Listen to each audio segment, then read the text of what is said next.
তো এই যে রান্নাঘরে চলে এসেছি, গরম গরম খিচুড়ি। বাবা, এক হাঁড়ি গরম গরম ধোয়া ওটা খিচুড়ি। এই দেখো পুরো পুরো ধোয়া উঠছে খিচুড়ি। কে কে খাবে চলে এসো। সরস্বতী পুজো আর লক্ষ্মী পুজো, ওই দুটো দিনে খিচুড়ি না হলেই হবে না। স্কুলে কলেজে সেখানে সব জায়গায় খিচুড়ি খাওয়া হচ্ছে, আমরা কোথাও যাচ্ছি না তো বাড়িতেই খিচুড়ি করে খাচ্ছি। সঙ্গে আছে 5 মিশানো সবজি।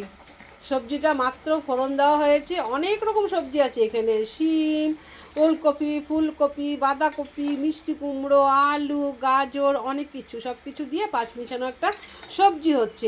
আর তার সঙ্গে হবে এই যে বেগুন ভাজা। খিচুড়ির সঙ্গে বেগুন ভাজাটা খুব জমে যায়। তো দুটো বেগুনই রয়েছে, কাটা হয়নি।